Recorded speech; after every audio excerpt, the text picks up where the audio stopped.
नमस्कार, अखबार दैनिकको खबर अपडेट खबर बुलेटिन सँगै यहाँलाई हार्दिक स्वागत छ। म किसान नेपाली। सदाको जस्तै आज पनि विभिन्न खबर बुलेटिन सँगै उपस्थित भइसकेका छौं। यदि तपाईलाई हामीप्रति कुनै सल्लाह सुझाव एवं प्रतिक्रिया छन् भने तलको कमेन्ट बक्समा उल्लेख गर्न नभुल्नुहोला। यदि तपाईले अहिलेसम्म पनि हाम्रो च्यानल सब्स्क्राइब गर्नुभएको छैन भने सब्स्क्राइब गरिदिनुहोला, सँगै रहेको बेल आइकन थिचिदिनुहोला, जसले गर्दा तपाईँ समक्ष हाम्रा नयाँ अपडेटहरू सजिलै प्राप्त हुनेछन्। दर्शकबिन तपाईले हामीलाई कहाँदेखि हेर्दै हुनुहुन्छ त्यो पनि उल्लेख गरिदिनुहोला। निरन्तर हेर्दै हुनुहुन्छ भने रेगुलर भनेर कमेन्ट गरिदिनु होला र आज पहिलो पटक हेर्दै हुनुहुन्छ भने फर्स्ट टाइम भनेर कमेन्ट गरिदिनु होला र हाम्रो मेहनतका लागि एक लाइक गर्न नभुल्नुहोला। आउनुहोस् खबर बुलेटिन सुरु गरौं मुख्य खबरका शीर्षकबाट।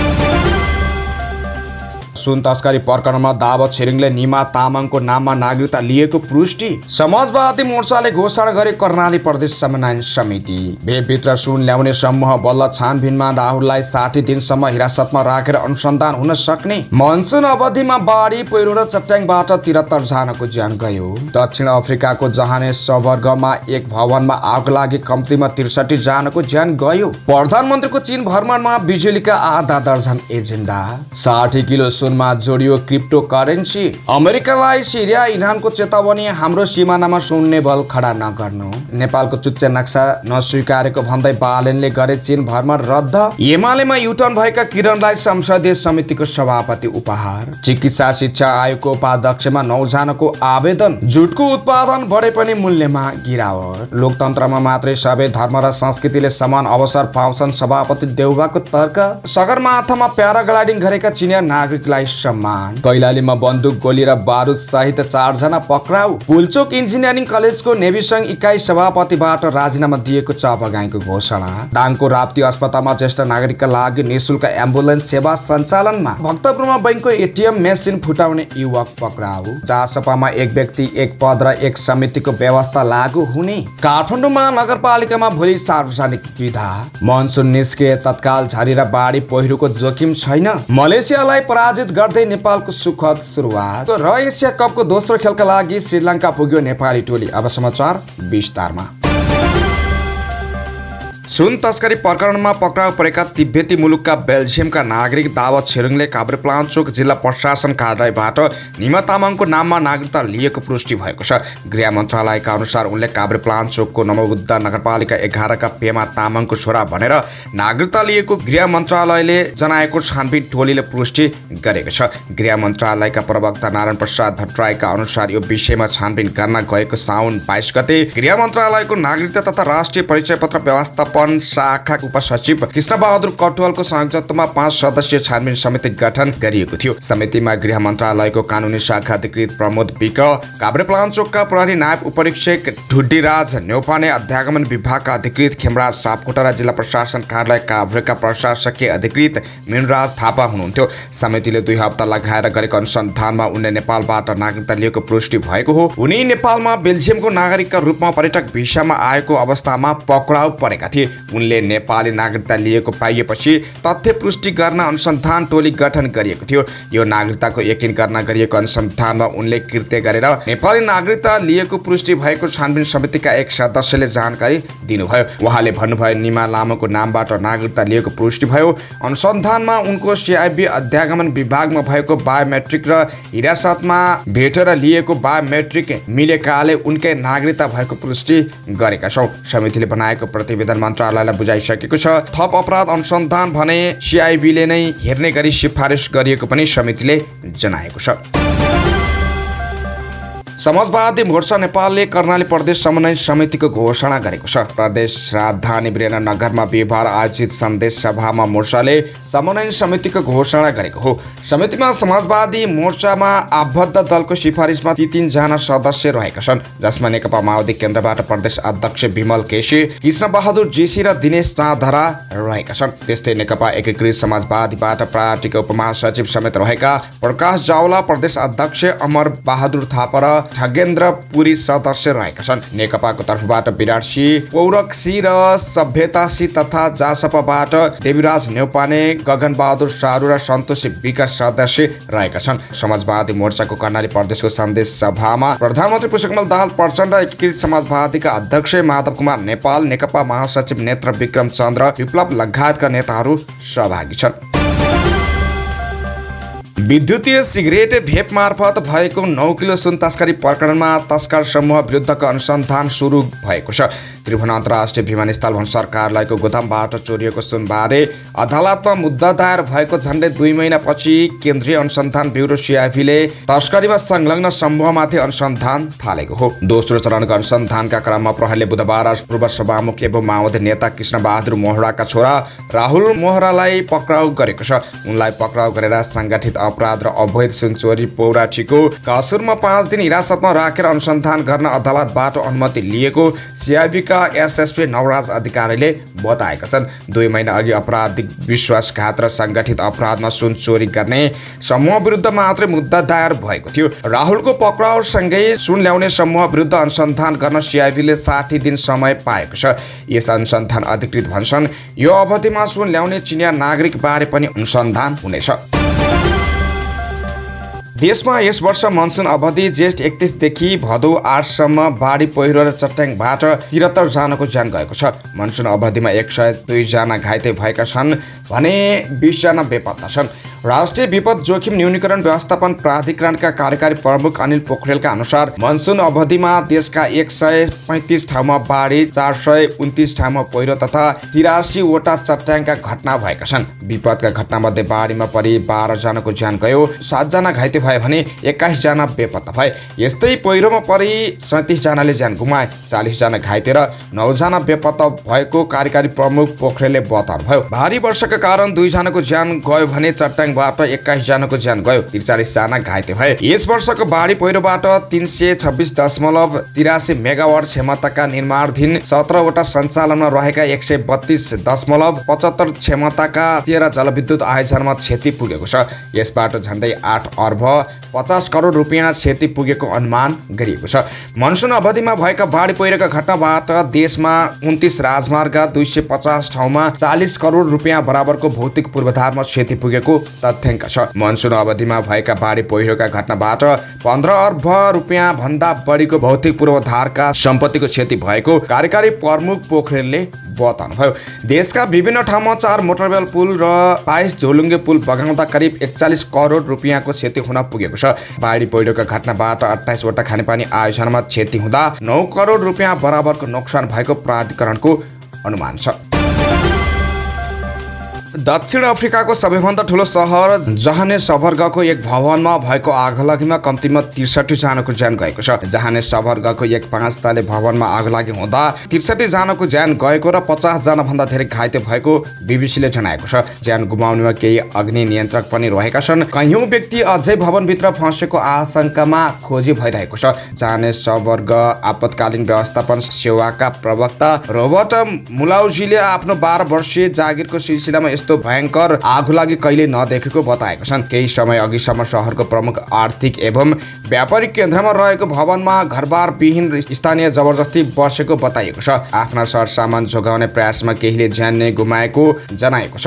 आगलागीको कारण भने खुलेको छैन। घरबार विहीन व्यक्तिहरू कुनै औपचारिक भाडा सम्झौता बिना नै भवनमा सरेको जनाउँदै प्रवक्ता मुलाउजीले भवनमा कति मानिस थिए भन्ने यकिन नहुँदा खोजीमा कठिनाई भएको बताएका छन्।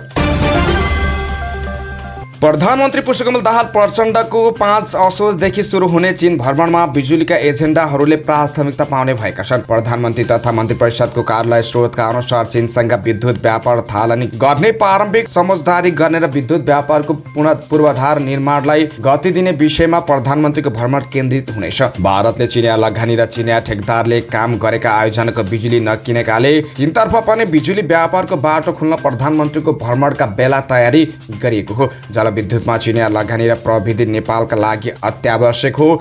यस्तो अवस्थामा भारतको अन्तर्देशीय विद्युत व्यापारको नीति चीनको लगानी र प्रविधिलाई रोक्नेतर्फ बढी केन्द्रित भएपछि रणनीतिक रूपमा पनि चीनसँग विद्युत व्यापार थालिहाल्नु पर्ने अवस्था देखिएको छ।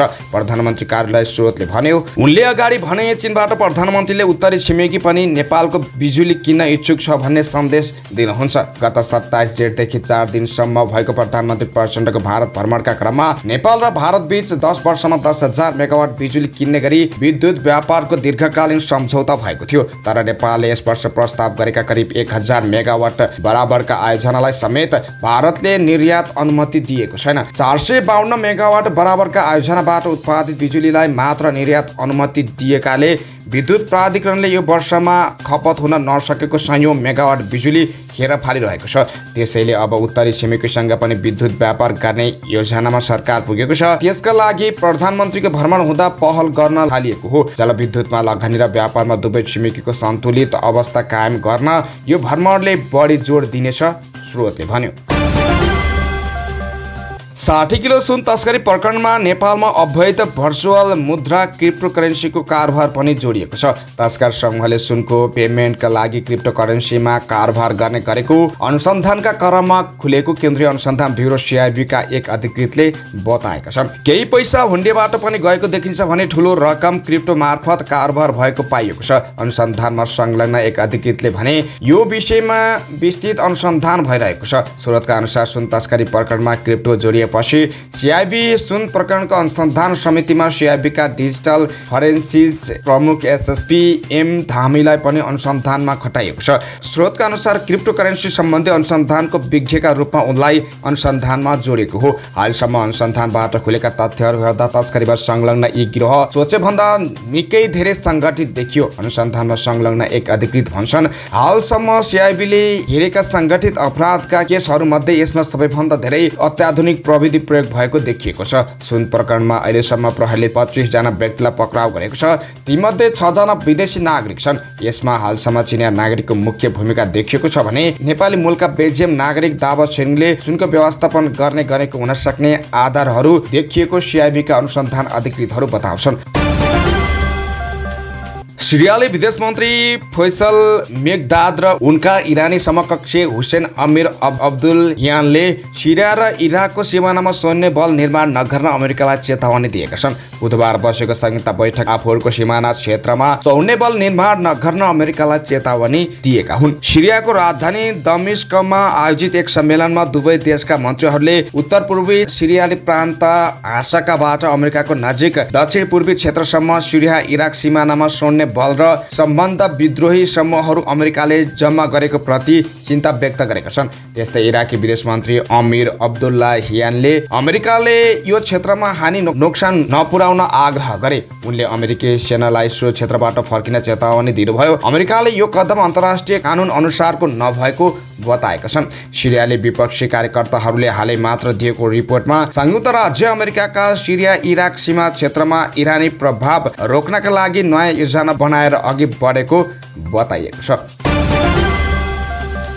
काठमाडौँ महानगरपालिकाका मेयर बालिन शाहले आफ्नो चीन भ्रमण रद्द गरेका छन्। चीन सरकारको नियन्त्रणमा पर्यटन प्रवर्धन तथा सांस्कृतिक आदान प्रदानका लागि बिहिबार दिउँसो बालिनको बेजिङतर्फ जाने तय भएको थियो। तर चीन सरकारले हालसम्म आफ्नो नक्सा सार्वजनिक गर्दा नेपालको नयाँ नक्सा अनुसारको भूभाग नदेखाएको र नेपाली भूभाग भारततिर देखाएको भन्दै उनले चीन भ्रमण रद्द गरेका छन्। नेपाली भूभागलाई चीनले नेपाललाई नै नसोधी भारतको देखाउनु हाम्रो संवेदनशील माथि चालेको गलत कदम मानेका छौँ। त्यसैले आज मेरो चीन निमन्त्रणामा हुँदै गरेको 5 दिने भ्रमण नैतिकताको आधारमा नजाने निर्णय गरेको छु, सामाजिक सञ्जालमा बालिनले लेखेका छन्। नेपालले 7 जेठ 2077 मा लिपुलेक, लिपुवाधुरा र कालोपानीलाई समेटेर नेपालको नयाँ नक्सा संसदबाट पारित गरेको थियो।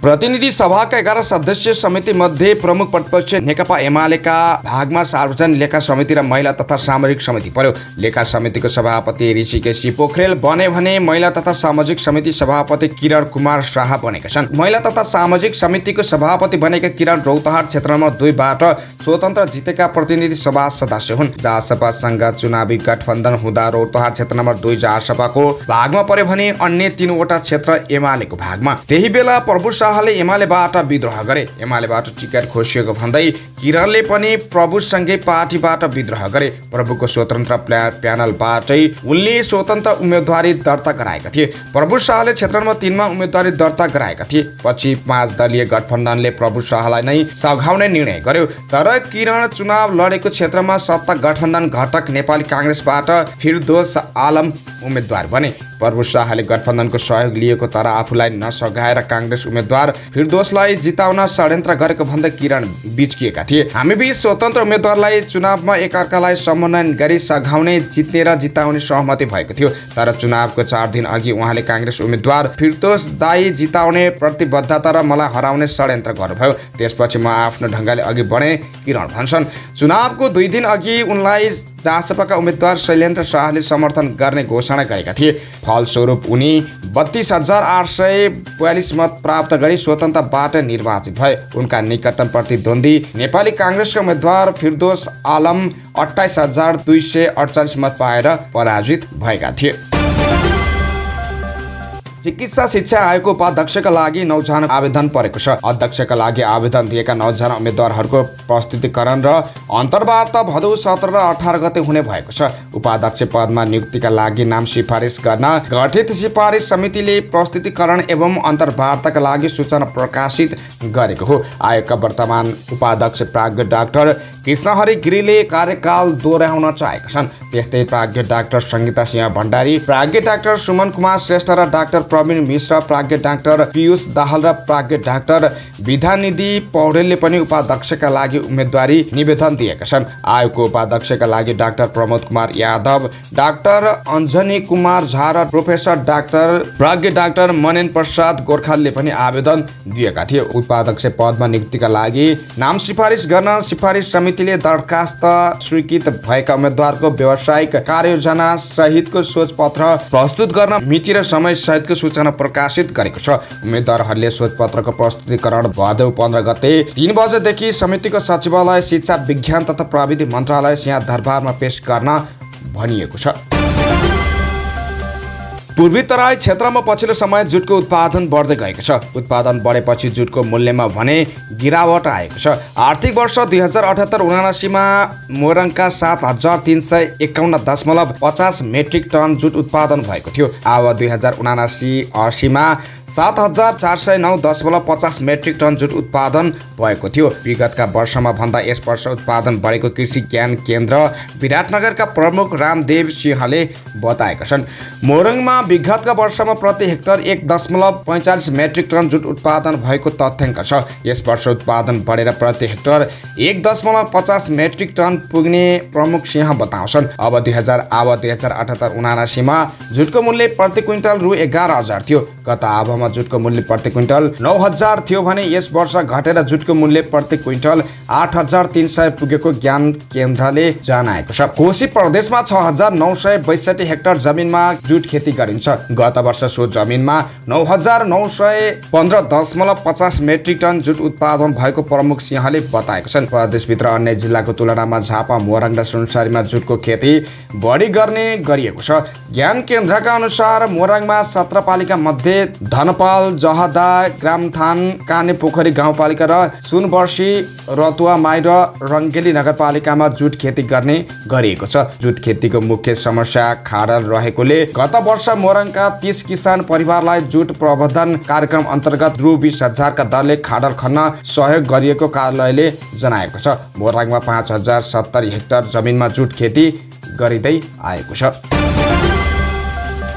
नेपाली काङ्ग्रेसका सभापति एवं पूर्व प्रधानमन्त्री शेरबहादुर देउवाले लोकतन्त्रमा मात्र सबै जात जाति, भाषा भाषी तथा धर्म र संस्कृतिले समान अवसर पाउने उल्लेख गरेका छन्। जनै पूर्णिमा र गाई जात्रा पर्वको अवसरमा शुभकामना व्यक्त गर्दै उनले सम्पूर्ण सांस्कृतिक धरोहरको रक्षा गरी भावी पुस्ताका लागि पनि यस्ता पर्वलाई जीवन्त राख्नु हामी सबैको दायित्व र जिम्मेवारी रहेको बताएका छन्। नेपाल बहुजाति, बहुभाषी, बहुसांस्कृतिक, बहुधार्मिक विशेषताले भरिपूर्ण एक सुन्दर देश हो। यहाँ विभिन्न जात जातिका आफ्नै विशिष्ट परम्परा, रहनसहन, रीतिरिवाज र चाडपर्व छन्। यी प्रत्येक पर्वलाई सबैले आदर र सम्मान गर्ने हाम्रो आफ्नै सद्भावयुक्त परम्परा रहेको उल्लेख गर्दै सभापति देउवाले नेपालको मौलिक सांस्कृतिक पर्व जनै पूर्णिमा र गाई जात्रा पर्व पनि महत्त्वपूर्ण पर्व भएको बताएका छन्। उनले जनै पूर्णिमा र गाई जात्राका अवसरमा सम्पूर्ण काङ्ग्रेस र आफ्ना तर्फबाट सुख, शान्ति र समृद्धिको शुभकामना व्यक्त गरेका छन्।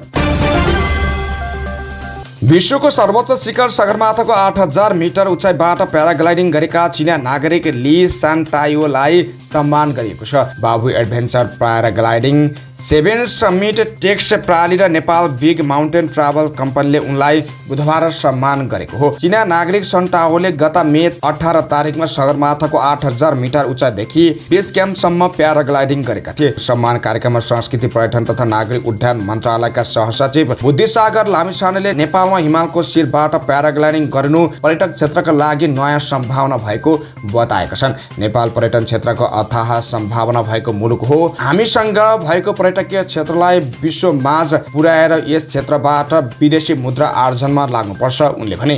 नेपालले प्याराग्लाइडिङ क्षेत्रलाई अगाडि बढाउनका लागि विद्यालय नै सञ्चालन गरेर शिक्षा प्रदान गर्दै आइरहेको उनको भनाइ थियो। प्याराग्लाइडिङ आरोही चिनिया नागरिक ली सानाटोले आफूले पहिलो पटक सन् 2015मा पोखरामा प्याराग्लाइडिङ गरेको स्मरण गर्दै सोही समयदेखि नै सगरमाथामा प्याराग्लाइडिङ गर्ने सपना बुनेको बताएका थिए। कैलालीमा बन्दुक गोली र बारुद सहित प्रहरीले 4 जनालाई पक्राउ गरेको छ। गैराती लुकीचोहा नगरपालिका 1 को भरुवाबाट इलाका प्रहरी कार्यालय लुम्कीबाट खटिएको टोलीले हतियार सहित 4 जनालाई पक्राउ गरेको हो। जिल्ला प्रहरी कार्यालय प्रहरी निरीक्षक सन्तोष बस्यालले स्थानीय अर्जुन विका, रामचन्द्र चौधरी, नरेश डगौरा र सचिन चौधरीलाई पक्राउ गरेको जानकारी दिए। उनका अनुसार उनीहरूको साथबाट एउटा .22 हर्नेट बन्दुक, 1 थान म्यागजिन, 15 राउन्ड गोली र 5 ग्राम बारुद बरामद भएको छ। पक्राउ परेका 4 जना बारे थप अनुसन्धान भइरहेको प्रहरीले जनाएको छ। त्रिभुवन विश्वविद्यालयको इन्जिनियरिङ अध्ययन संस्थानको शुल्क वृद्धि फिर्ता लिने सम्बन्धमा सहमतिमा आमरण अनसनरत पक्षलाई व्यवस्था गरिएको भन्दै पुल्चोक इन्जिनियरिङ कलेजका नेभी सङ्घ इकाइ सभापति सुलभ चापागाईले राजीनामा दिएको घोषणा गरेका छन्। शुल्क वृद्धि फिर्ताको माग गर्दै चापागाई आफै आमरण अनसनमा बसेका थिए। उनको अनसनमा नेभी सङ्घ लगायतका सङ्घ संस्थानहरूले साथ दिएका थिए। संसदमा पनि शुल्क वृद्धि फिर्ताको माग सम्बोधन गर्दै आमरण अनसन बसेका चापागाई लगायतको जीवन रक्षाको माग गर्दै आवाज उठेको थियो। बुधबार त्रिभुवन विश्वविद्यालयका उपकुलपति धर्मकान्त बास्कोटा र प्रमुख विद्यार्थी संगठनका नेतृत्वहरू बीच शुल्क फिर्ता लिने र अनसन लगायतका आन्दोलनका कार्यक्रम फिर्ता लिने निर्णय सम्बन्धी सहमति पत्रमा हस्ताक्षर भएको थियो। सहमति पत्रमा नेभी सङ्घका केन्द्रीय अध्यक्ष दुर्जाङ शेर्पा, माओवादी केन्द्र निकट अखिल क्रान्तिकारीका अध्यक्ष पञ्चसिंह, एकीकृत समाजवादी निकट विद्यार्थी संगठनका अध्यक्ष आरती लामा, समाजवादी विद्यार्थी युनियनका अध्यक्ष रमेश यादव र विप्लव निकट अखिल क्रान्तिकारीका अध्यक्ष प्रकाश सिंहले हस्ताक्षर गरेका थिए। तर आमरण अनसन बसेकाहरूलाई यो निर्णयमा संलग्न नगराएको भन्दै सुलभ असन्तुष्ट थिए। उनले नेभी सङ्घ पुल्चोक इकाइ सभापतिबाट राजीनामा दिएको सामाजिक सञ्जाल फेसबुकमा लेखेका छन्। शुल्क वृद्धि फिर्ताको माग गर्दै सुरु गरिएको आन्दोलन सफल भएको भन्दै कतिपयले सामाजिक सञ्जाल मार्फत सुलभलाई बधाई दिएका छन् भने कतिपयले उनलाई व्यवस्था गरेर सहमति गरिएको भन्दै विरोध जनाएका छन्। दाङको राप्ती गाउँपालिकाले ज्येष्ठ नागरिकका लागि निशुल्क एम्बुलेन्स सञ्चालनमा ल्याएको छ। एम्बुलेन्सले गाउँपालिकाभित्र मात्र सेवा दिनेछ। निशुल्क रूपमा एम्बुलेन्स सञ्चालन हुने भएपछि राप्ती गाउँपालिकामा बसोबास गर्ने 80 वर्ष माथिको उमेर समूहका ज्येष्ठ नागरिक, क र ख वर्गका अपङ्गता भएका व्यक्ति, गर्भवती तथा सुत्केरी महिला, सडक दुर्घटनामा घाइते सहयोगापेक्षीलाई सहयोग हुने भएको छ।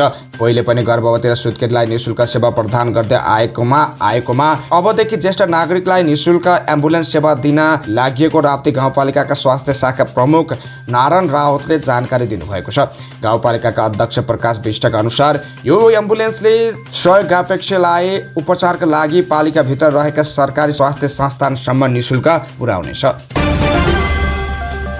भक्तपुरको कमल विनायक स्थित भत्केको पाठीमा रहेको नोबेल ब्याङ्कको एटिएम मेसिन तोडफोड गरी चोरी गर्न खोजेको भन्दै प्रहरीले 1 जनालाई पक्राउ गरेको छ। पक्राउ पर्नेमा दाङको बबई गाउँपालिका वडा नम्बर 2 बस्ने 24 वर्षीय बुढाबहादुर खासु रहेका छन्। उनलाई आज बिहान करिब 2:45 बजेतिर प्रहरी वृत्त जागतिको टोलीले पक्राउ गरेको हो। उनलाई नियन्त्रणमा लिएर शरीर खानतलासी गर्दा उनको साथबाट 1 थान मार्तल, 1 थान फलामको रड र 1 थान हाक्सो समेत बरामद भएको जिल्ला प्रहरी परिषद भक्तपुरका प्रवक्ता वसन्त पाठकले जानकारी दिएका छन्। जनता समाजवादी पार्टी जासपा नेपालमा एक व्यक्ति एक पद एक समितिको व्यवस्था कडाइका साथ लागू गरिने भएको छ। अहिले पार्टीले सञ्चालन गरेको 3 महिने संगठन विस्तार तथा सुदृढीकरण अभियानको मुख्य कार्य पार्टीलाई वैचारिक राजनीतिक रूपले सक्षम बनाउनु र पार्टीगत समितिलाई विधानले व्यवस्था गरे बमोजिमको पदाधिकारी र सदस्य संख्यामा सीमित गरी गठन पुनर्गठन र रूपान्तरण गर्नु रहेको पार्टीका केन्द्रीय प्रचार प्रसार तथा प्रशासन विभाग प्रमुख पुनः बस्नेतले जानकारी दिनुभयो। उहाँका अनुसार जासपाले पार्टीको अधिकार पार्टी सदस्यमा निहित रहने व्यवस्था गरेको छ। त्यसअनुसार पार्टीका प्रादेशिक संरचनाले पनि आफ्नो क्षेत्राधिकार भित्रका काम आफै गर्न सक्ने भएकाले एक व्यक्ति एक पद र एक समितिमा रहेरै काम गर्नुपर्ने व्यवस्था गरिएको हो। काठमाडौँ महानगरपालिकाले भोलि सार्वजनिक बिदा दिने भएको छ। सापारू अर्थात् गाई जात्रा रोपाई जात्राका लागि भोलि सार्वजनिक बिदा दिएको महानगरले जनाएको छ। प्रमुख प्रशासकीय अधिकृत वसन्त अधिकारीले सूचना निकालेर भोलि सापारू र रोपाई जात्रा मनाउन सार्वजनिक बिदा दिएको उल्लेख गर्नु भएको छ। नेपाल पञ्चाङ्ग निर्माण विकास समितिले जनै पूर्णिमा र गाई जात्रा आज एकै दिन परेको बताए पनि केही पालिका र सांस्कृतिक संस्थाले जनै पूर्णिमा र गाई जात्रा फरक फरक दिन मनाउने निर्णय गरेका छन्। जनै पूर्णिमा र गाई जात्राका अवसरमा आज काठमाडौँ उपत्यकामा सार्वजनिक बिदा दिएको छ। काठमाडौँ महानगरले भोलि बिदा दिएको छ। पर्सि शनिबार परेको छ। यसरी हेर्दा काठमाडौँ महानगरपालिका भित्र सरकारी कामजात 3 दिन बन्द हुने भएको छ। र खबरको क्रममा मौसम खबर मनसुन निष्क्रिय भएकाले तत्काल ठूलो पानी पर्ने सम्भावना नरहेको मौसमविदले बताएका छन्। आज भोलि र पर्सि 3 दिनसम्म लगातार ठूलो पानी पर्ने सम्भावना नरहेको वरिष्ठ मौसमविद वरुण पौडेलले बताएका छन्। उनका अनुसार काठमाडौँ उपत्यका सहित बागमती र गण्डकी प्रदेशमा बादल लागेको छ। तराईतिर भने घाम लागेको छ तर लगातार ठूलो वर्षा हुने सम्भावना छैन। उनले भने काठमाडौँमा पनि शीतल छ तर तुरुन्तै पानी पर्ने देखिँदैन। उनका अनुसार कोशी प्रदेशको सङ्खुवार सभा लगायतका 1-2 स्थानमा हल्का वर्षा भएको छ तर झरी जस्तो भने छैन। आज र भोलि बेलुकाको समयमा पूर्व र मध्यका पहाडी भेगमा तथा पोखरा आसपासका क्षेत्रमा हल्कादेखि मध्यम वर्षाको सम्भावना छ। तुलनात्मक हिसाबले भोलि कोशी बागमती र गण्डकीको हकमा 1-2 ठाउँमा मात्रै भारी वर्षाको सम्भावना रहेको वरिष्ठ मौसमविद पौडेलले जानकारी दिए। अहिले मनसुन सक्रिय छैन। नयाँ प्रणाली पनि तत्काल आउने देखिँदैन। वरिष्ठ मौसमविद पौडेलले भने तत्काल झरी बाढी पहिरो सम्भावना पनि छैन। जल तथा मौसम विज्ञान विभागको पूर्वानुमान महाशाखाले पनि आगामी 3 दिन कोशी नारायणी कर्णाली महाकाली कन्काई बागमती कमला पूर्वी राप्ती पश्चिम राप्ती बब्बै र यसका सहायक नदीमा जलसतह सामान्य घटबढ रहने र बाढीको जोखिम न्यून रहने पूर्वानुमान गरिएको जनाएको छ। समाचारको क्रममा खेल खबर नेपालले आइसिसी महिला टी20 विश्वकप एसिया क्षेत्र छनौटको पहिलो खेलमा घरेलु टोली मलेसियालाई 5 रनले पराजित गर्दै नेपालले प्रतियोगितामा सुखद सुरुवात गरेको छ। मलेसियालाई पराजित गरेसँगै नेपालको सेमिफाइनल सम्भावना बढेको छ। नेपालले दिएको 85 रनको मध्यम लक्ष्य पछ्याएको मलेसियाले निर्धारित 20 ओभरमा 9 विकेट गुमाउँदै 79 रन बनाएको थियो। मलेसियाका लागि कप्तान बनिफर्ड दुरासिङमङले सर्वाधिक 28 रन बनाएकी थिइन्। उनले 39 बलमा 1 चौका प्रहार गरिन्। ओपनर येना हमिजा हसिमले 22 बलमा 1 चौका सहित 14 रन बनाइन्। मास इलिसाले 14 बलमा 1 चौका सहित 10 रन बनाइन्। बलिङतर्फ नेपालका लागि कविता कुँवर र कविता जोशीले समान 2-2 विकेट लिए। कप्तान रविना छेत्री र अस्मिना कर्मचारीले 1-1 विकेट लिए।